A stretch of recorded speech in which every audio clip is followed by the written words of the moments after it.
Hello everyone and welcome to today's video.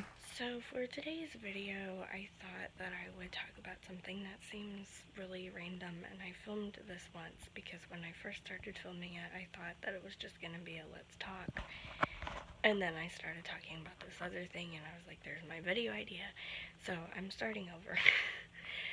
So every time I meet someone new, someone sighted, and I'm like, oh, I have a dog. Her name is Willow.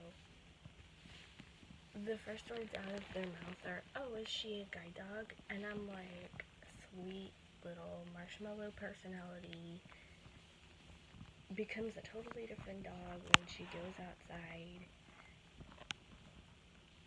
runs down the street, and completely ignores you when you holler, Willow, come here.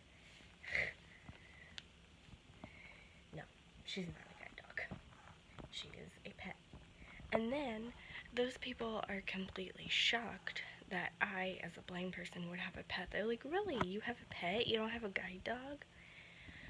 Okay, so first of all, one thing that I learned when I was at Alpha Point is that guide dogs are called guide dogs when you get them from Guiding Eyes, which is a school that actually trains guide dogs. They do, I'm not entirely sure that they do all of these, but typically your guide dogs are going to be labs, German shepherds, or a mixture of those dogs. Sometimes golden retrievers, and if you are extremely allergic to dogs, sometimes you can get a standard poodle, and those dogs are really ugly. They're ugly. I'm sorry if you have one, but they're ugly. I have only met one standard poodle in my entire life that is a guide dog, and it was ugly. So the technical term for guide dog is dog guide, not guide dog. It's only guide dog if you're referring to the dogs that have been trained via Guiding Eyes. So there is multiple schools in the United States that train guide dogs. The most popular ones, I just said that that wasn't the proper term and then I used it. But anyway, the most proper ones who train dog guides are Leader Dogs for the Blind, Guiding Eyes, and probably another one that I'm missing because I feel like there's 3. But anyway, there are all kinds of schools who train in dog guides, and it all depends on your preference. Like, for example, I applied to one that is less well known and it has a 3-year wait, and I am just waiting, I guess. I don't know. Basically, in order for you to have a guide dog, and I've explained this in multiple videos, so if you've been around for a while, you probably heard this and you're like, blah, blah, blah, blah, blah, blah, blah. But basically, in order for you to be able to get a dog guide, you have to have good orientation skills, because your dog is not always going to take you to the proper place.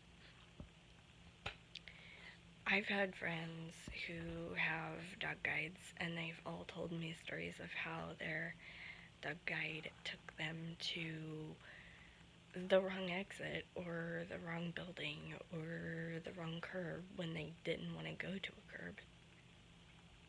And not only that, you have to be able to know which way the traffic is coming on the street, because yes, your dog guide can stop you, but it doesn't always happen.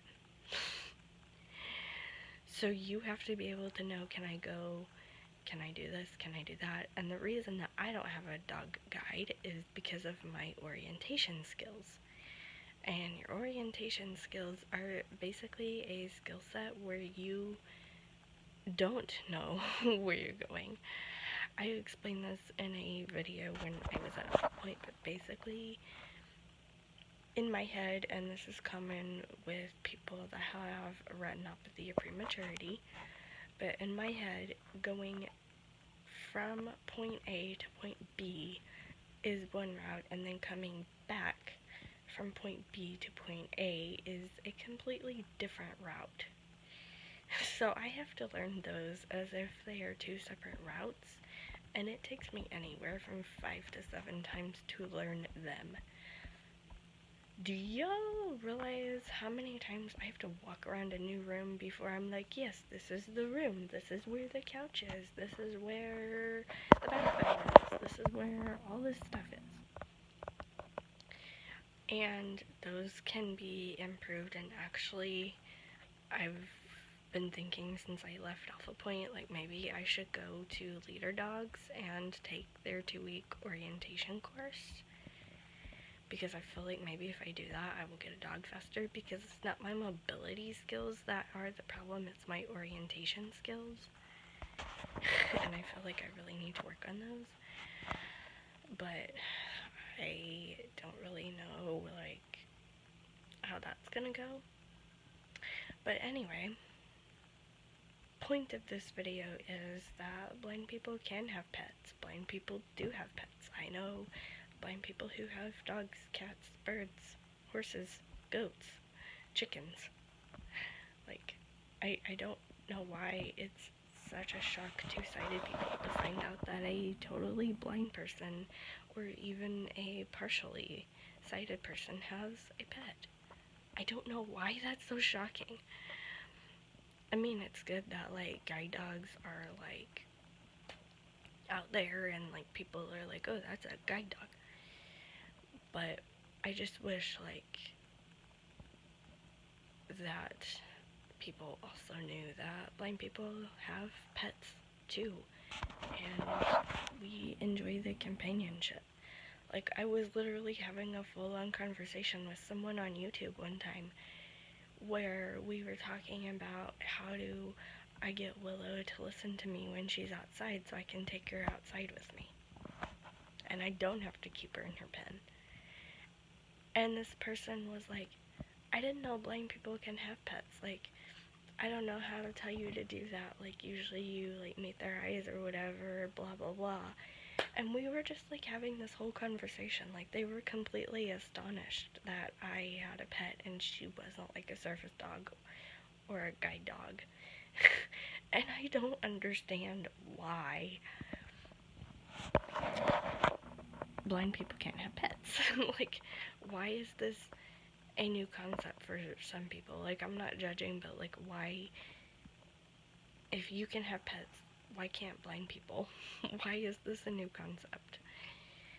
And, you know, some blind people used to be sighted. So, that just brings me back to my question, why is this a new concept for some sighted people, that blind people can have pets? Like, if a now blind person could have pets when they were sighted, why can't they have pets as a blind person? It doesn't make sense. It just doesn't make sense. And I don't know how many times I've had this conversation with people, both in person and online, and they're, like, astonished every time I say that Willow is my dog and she's actually a pet. Like, I don't understand. Somebody please explain it to me, because I don't understand. Anyway, that's all I have for you today. I hope that you like this video enough to give it a thumbs up. Subscribe if you're brand new. Ring that notification bell. Make sure it's set to all notifications. Leave a comment if you have something to say. I'll take your ideas, questions, suggestions, anything like that. They're mine now. Just kidding. But seriously, if you have those, leave those down in the comments. Like my Facebook page, follow me on Twitter, Odyssey, and TikTok, and I also have those down in the description below. And on my YouTube page, below the About section, you can find my email address in the About section, and also down in the description below. I haven't done this outro in a week, and I nailed it if I do say so myself. Anyway, I will see you guys tomorrow. Bye, guys. And there's a willow on my foot. Yeah, there's a willow on my foot, and she's so cute. Okay, got it.